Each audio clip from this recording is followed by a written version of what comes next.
Hello friends, welcome to my YouTube channel. वो मैं किसी के प्यार के आज के एपिसोड की शुरुआत होती है कि हरणी से मिलने ईशान और सभी दोनों जाते हैं। वहीं हॉस्पिटल पहुंचने के बाद दोनों को एक दूसरे से टक्कर लगती है और एक दूसरे के गले लग जाते हैं। जहां हरणी हॉस्पिटल के बेड से देखकर मुस्कुराती है। जब दोनों अंदर जाते हैं तो हरणी को देखकर सभी लिपट कर रोने लगती है। वहीं सभी को शांत कराने के बाद हरणी ईशान का शुक्र अदा करती है और कहती है कि आपने हम लोगों की इतनी मदद की, आप हमारे लिए किसी मसीहा से कम नहीं है। आपने मेरी सभी का इतना ख्याल रखा और उसे शादी की। वहीं सभी के बारे में ईशान सभी के तमाचों को याद करता है। वहीं सभी जिस तरह से ईशान ने उसे डिवोर्स पेपर दिया था उसे याद करती है। फिर उसके बाद ईशान चला जाता है डॉक्टर से मिलने, जहाँ डॉक्टर कहते हुए नजर आते हैं कि इनको किसी तरह का स्ट्रेस नहीं दीजिएगा, नहीं तो इनकी प्रॉब्लम बढ़ सकती है। दूसरी तरफ रीवा आकर बाहर से देख लेती है कि हरणी को होश आ गया है। वहीं भोसले निवास में जाकर सबको बता देती है कि उसकी हरणी ताई को होश आ गया है। जहाँ ईशान घर में पहुँचता है तो सब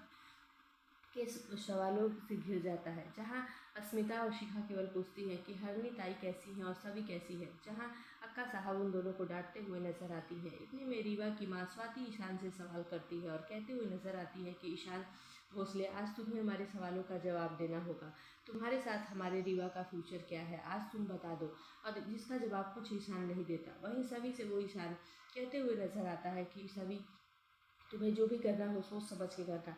अभी हरणी ताई की हालत नाजुक है, इन्हें सच्चाई नहीं बतानी चाहिए। जहाँ सभी कहती है कि आपका हर चीज़ का सॉल्यूशन झूठ ही क्यों होता है। जिस पर ईशान कहता है कि अगर झूठ से उनकी जान को कोई खतरा नहीं होगा तो ये झूठ बोलना अच्छी बात है।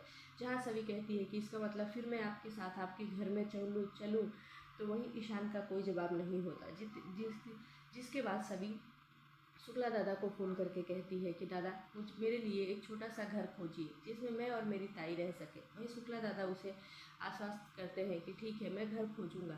जी हाँ दोस्तों, अब आगे के एपिसोड में देखना दिलचस्प होगा कि क्या ईशान की बातों का सभी पे असर होता है। जैसा कि सभी को ये पता चल गया है कि ईशान और रीवा की सगाई होने वाली थी, जिससे सभी को ये लगता है कि ईशान सर को इतनी जल्दी है मुझसे दूर होने की कि डिवोर्स पेपर अभी तो मैंने साइन भी नहीं किया और ईशान सर सगाई करने लगे। अब देखना दिलचस्प होगा कि क्या ईशान सबके सवालों का जवाब दे पाता है, रीवा से शादी करता है या नहीं, क्या सभी को भोसले निवास में उसकी ताई के साथ दोबारा लेकर जाएगा। आगे के अपडेट्स बहुत ही धमाकेदार और मज़ेदार होने वाले हैं, जिसके लिए जुड़े रहे आप हमारे साथ।